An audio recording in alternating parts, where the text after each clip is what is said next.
Dexter Morgan isn't just dangerous, he's methodical. Yes, he gets insanely lucky at times, but luck alone doesn't explain how long he survives or why so many people never see him coming. What keeps Dexter alive and free is his ritual. A system so precise, so controlled, that every kill follows the same pattern. Today, we're breaking down every step of Dexter's ritual and why it works so disturbingly well.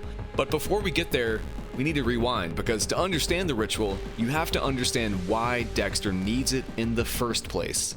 Dexter has often described himself as born in blood. He probably wasn't born a killer, but after witnessing his mother's brutal murder, he was permanently scarred. His young mind blocked most of it out, which is a typical defense mechanism to shield people from the effects of traumatic events. Still, he couldn't fight his inner dark passenger. As he got older, he developed an urge to hurt and kill. Even as he got older, the urge only became stronger. It wasn't long before his adoptive father, Harry, realized that his son had an inner darkness that he couldn't hold back. Knowing that Dexter was destined for jail or worse, Harry decided he had to get ahead of it all somehow. As far as Harry was concerned, what was wrong with Dexter was his fault. When Dexter was a child, Harry Morgan was a detective with Miami Metro. In the course of a major drug investigation he was working, first he busted Dexter's parents, then he manipulated his mother into working as a criminal informant for the department. Soon after, he began abusing that relationship, sleeping with her and convincing her to continue to work as a CI even after she told him she was too scared and wanted to back out. Before she knew it, she and her children were being violently abducted by cartel thugs. As a result, Dexter would be forced to witness as his mother was murdered and cut to pieces. That was as horrific a beginning as any child could have been subjected to, and it all came back to the decisions of Harry. And try as they may have, his adoptive family couldn't change how it affected Dexter. By elementary school, he was torturing and killing animals, and it showed no signs of stopping. In his mind, Dexter was his son and his responsibility. As far as Harry was concerned, if he wanted to make up for his original sin, he would have to make sure that Dexter's life didn't get any worse. And that was the birth of the code. If Dexter had to kill, and it was pretty clear that he did, his police officer father wanted to make sure that he did as little harm as possible. It had to stop with Harry. So that meant Dexter had to stay out of prison, off of death row, and live his life as ethically as possible. So rule 1. Dexter was never to get caught. If Dexter was imprisoned for murder and died of capital punishment, it would just be more blood on Harry's hands. No, Dexter had to remain out of jail, and to do that, he had to make sure that he didn't draw any unwanted eyes or investigation into his life. How's the best way to avoid investigation? Get rid of someone that no one would really care to look for. Which brings us to the second rule of the code: never hurt an innocent. Dexter only targets other killers for a few reasons. 1, in many people's eyes, they deserve it. And 2, if someone who is a violent killer goes missing, few people are going to be concerned with where they went. In most cases, everyone is just glad to be rid of the person. Lastly, 3, without guidance, Dexter's insatiable compulsion to kill would have led to so many innocent victims, and Harry couldn't have that kind of blood on his hands. In prison or out, Dexter would kill. Might as well minimize the damage as much as possible. And Harry didn't have time or patience for mistakes. He trained Dexter for years, and it was intensive. He covered how to blend in, how to make friends, and behave with family.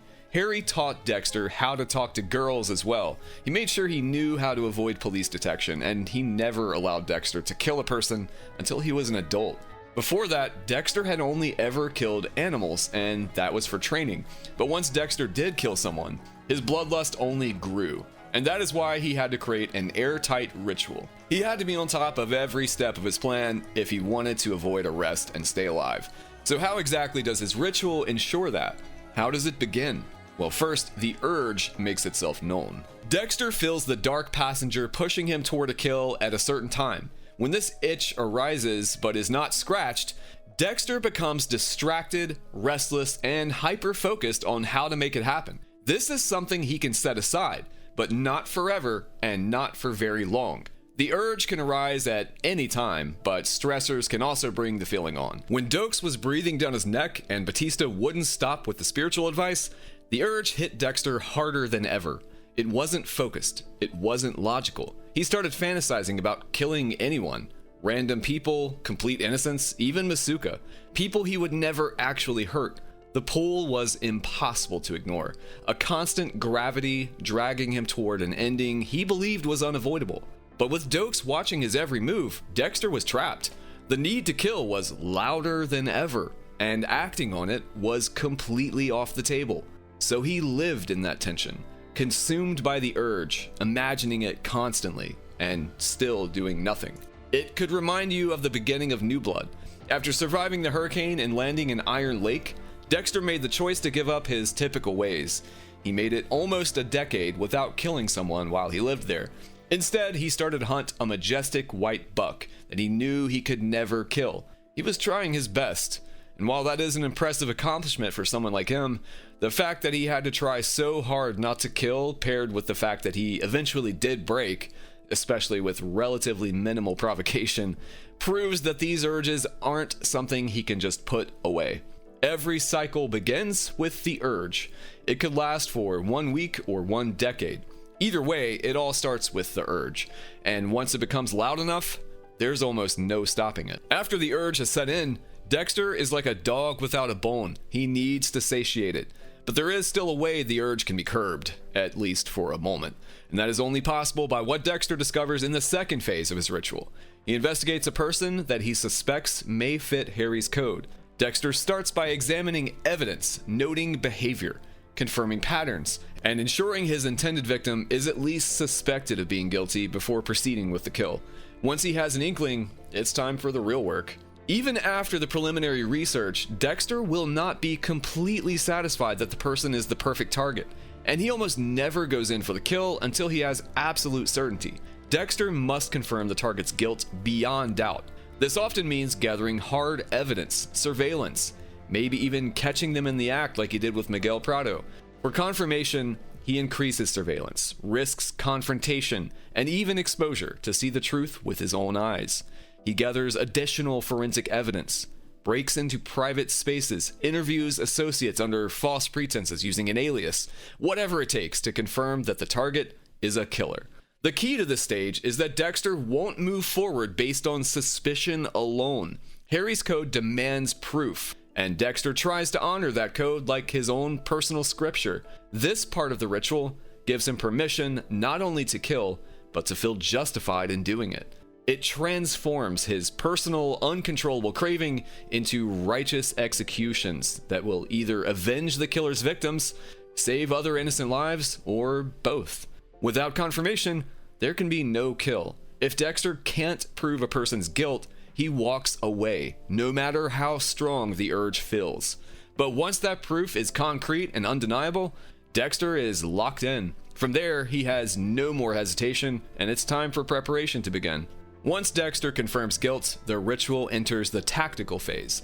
This isn't just about picking a time and place.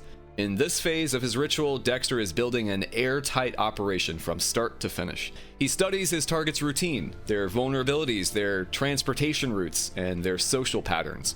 He determines the perfect moment when the victim will be isolated, predictable, and easy to control. This step also includes scouting possible kill locations, often places tied to the victim's own crimes or a space he can easily create his famous kill room. Dexter plans his tools, rehearses the abduction in his head, and tries to anticipate any possible problems before they can happen. He prepares for escape routes and access points, as well as emergency contingencies. Think about in Resurrection when Batista was on the verge of catching Dexter with Elsa's landlord strapped to a kill table. Dexter was in his car and out of sight before Batista could even make it to the room. There is no doubt that Dexter mapped out that escape plan during his planning phase.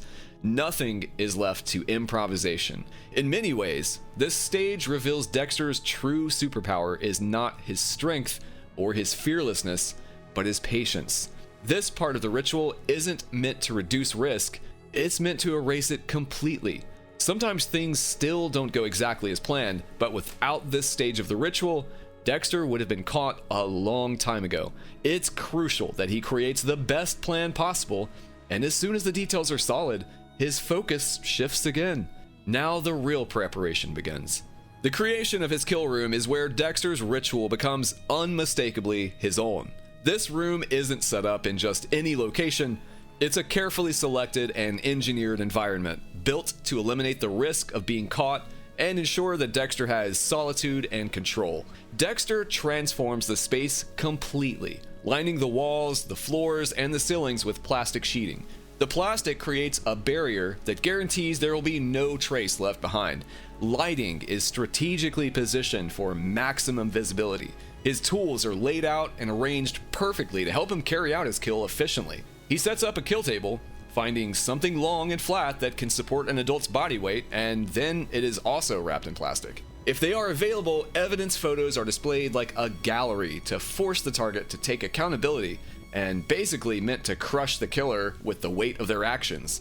The space is sterile and terrifying. Even the smell of the plastic adds to the atmosphere, and Dexter isn't improvising here. He's working from a familiar blueprint that has evolved over years, becoming faster, cleaner, and more methodical. Once the table is set, it's time for Dexter to make sure that the guest arrives. Next up is the hunt, and Dexter's planned strategy is turned into action. Dexter puts everything into motion, tracking the target through the real world. This is the stage where we see him at his stealthiest, moving through shadows, blending into crowds, tailing his soon-to-be victim without them even knowing they're in danger. Now, it's all about waiting for the perfect moment. The hunt is fueled with adrenaline, but it's still very controlled. Every step is measured. Dexter tries not to strike in anger or in a rush. He stalks his target calmly, like a true predator who knows the outcome is inevitable.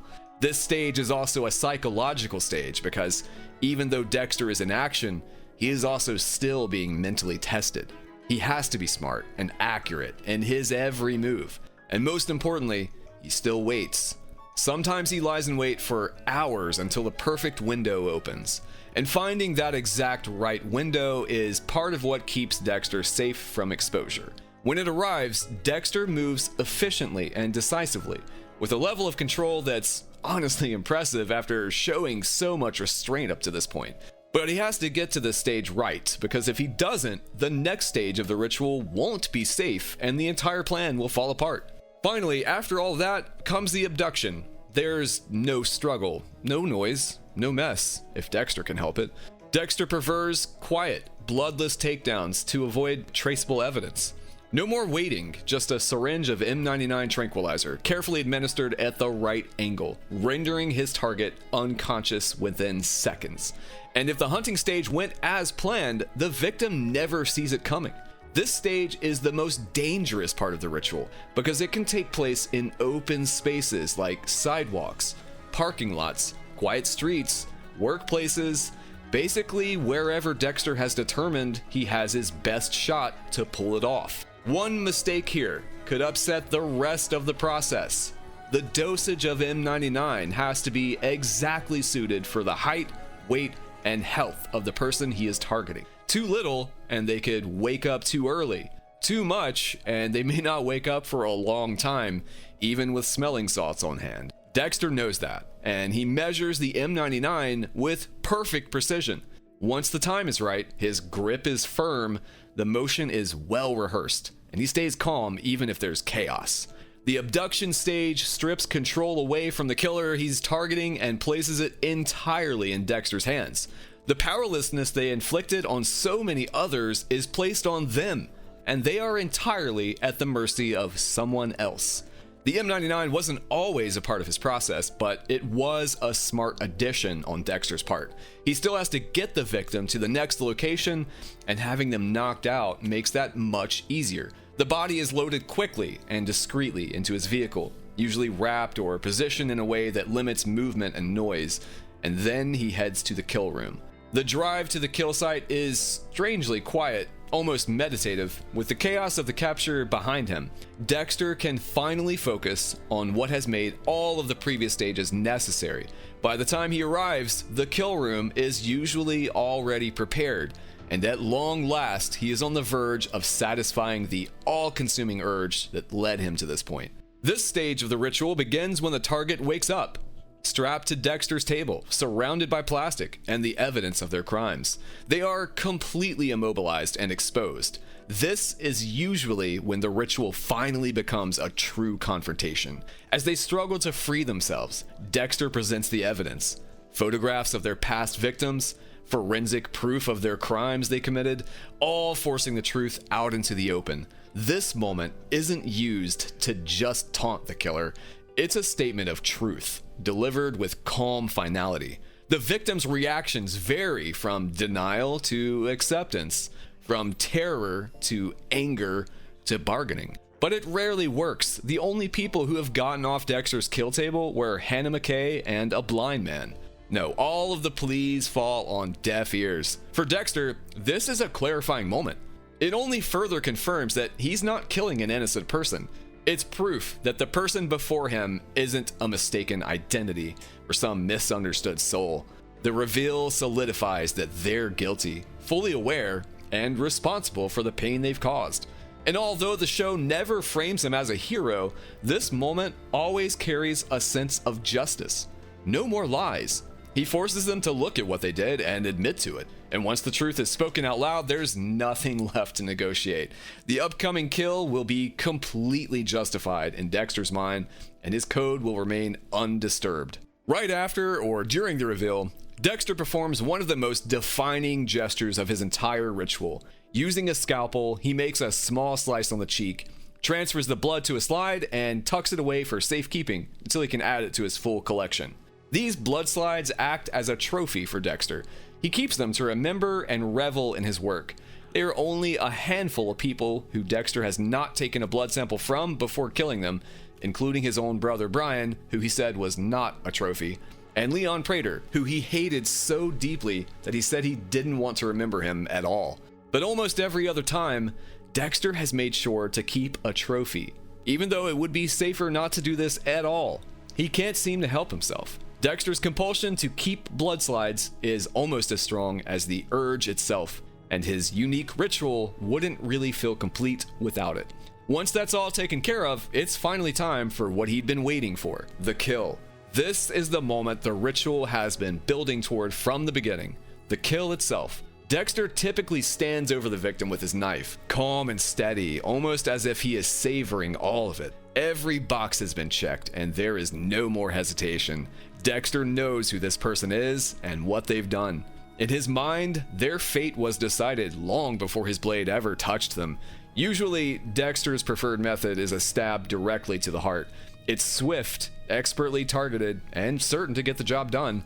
But he has been known to use other methods like strangulation and other weapons like a garrote, a circular saw, a hammer, and even a chainsaw in special cases.